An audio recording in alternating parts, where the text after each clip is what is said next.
akuntansi dan metode penelitian. Riset dalam akuntansi terus-menerus dilakukan oleh para peneliti akuntansi dan telah memberikan sumbangan yang begitu besar terhadap perkembangan teori akuntansi dan profesi akuntansi.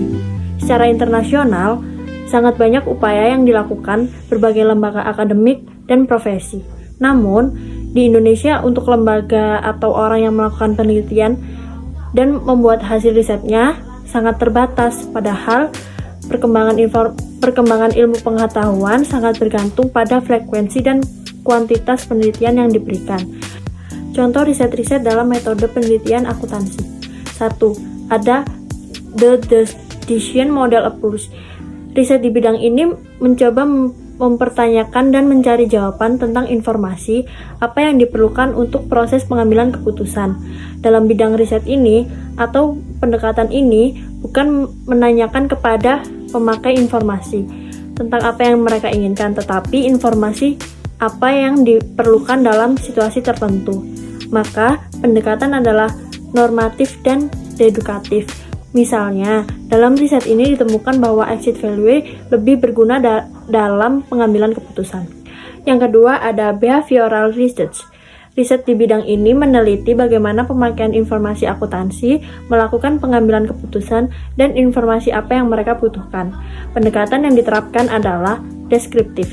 Sebagian besar peneliti di bidang ini menggunakan laboratorium riset dengan melakukan percobaan. Baik, di sini saya akan menjelaskan tentang akuntansi sebagai art atau skimse. Yang pertama yaitu akuntansi sebagai art. Akuntansi adalah sebuah seni pencatatan transaksi keuangan yang melakukan sebuah aktivitas atau proses dalam mengidentifikasi, mencatat, mengklasifikasi, mengolah, dan menyajikan data yang berhubungan dengan keuangan atau transaksi agar mudah dimengerti dalam mengambil keputusan yang tepat.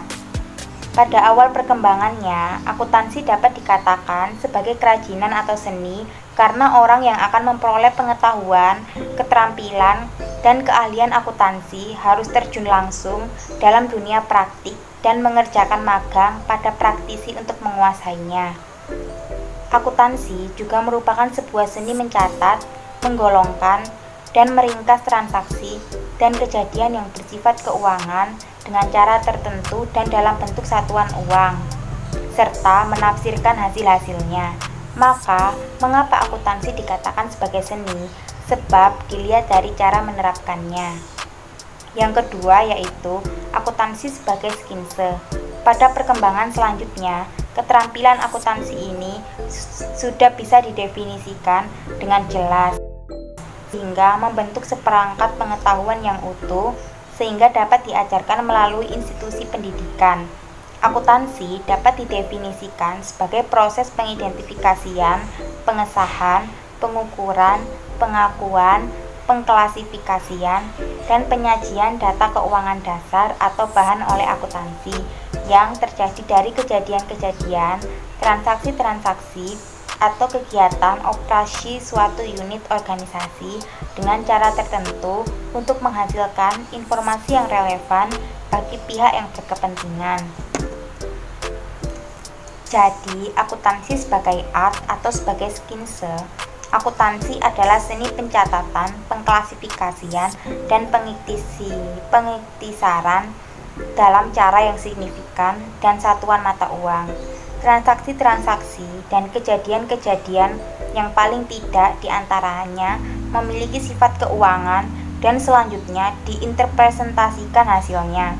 Namun, baru-baru ini akuntansi telah didefinisikan berkaitan dengan konsep dari informasi kuantitatif sebagai berikut.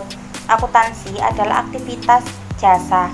Fungsinya adalah untuk memberikan informasi kuantitatif dari entitas ekonomi, terutama yang bersifat keuangan yang dimaksud untuk bermanfaat dalam pengambilan keputusan ekonomi dan dalam menentukan pilihan di antaranya serangkaian tindakan-tindakan alternatif yang ada. Untuk topik selanjutnya yaitu arah penelitian akuntansi.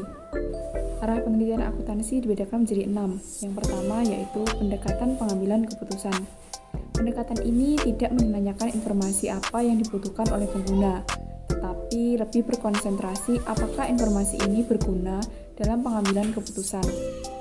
Orientasinya dapat normatif maupun deduktif. Untuk yang kedua yaitu penelitian pasar modal. Banyak penelitian induktif menggambarkan bahwa harga dari saham yang dijual secara umum bereaksi secara cepat terhadap informasi baru walaupun informasi ini baru. Yang ketiga yaitu penelitian perilaku. Fokus utama penelitian perilaku adalah bagaimana pengguna informasi akuntansi menggunakannya untuk membuat keputusan dan informasi apa yang mereka butuhkan. Metode yang digunakan adalah deskriptif, walaupun pendekatan model keputusan adalah normatif. Penelitian perilaku terbagi menjadi dua, yaitu perilaku yang melibatkan pertimbangan dalam pengaturan satu orang. Yang kedua, eksperimen yang interaktif yang melibatkan lebih dari satu orang dan berefek pada keputusan seseorang pada keputusan orang lain. Yang keempat, yaitu teori agensi.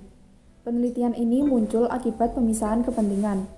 Teori agensi mungkin deduktif maupun induktif, dan banyak mengambil sampel pada penelitian perilaku, walaupun akar masalahnya adalah keuangan dan ekonomi. Teori agensi fokus pada macam-macam biaya dari pemantauan dan melaksanakan hubungan antar beberapa kelompok. Yang kelima yaitu ekonomi informasi. Meningkatnya biaya dalam mendapatkan informasi akuntansi menjadi ladang baru bagi penelitian ekonomi informasi. Ekonomi informasi termasuk asumsi teori agensi dan situasinya. Yang keenam yaitu akuntansi kritis.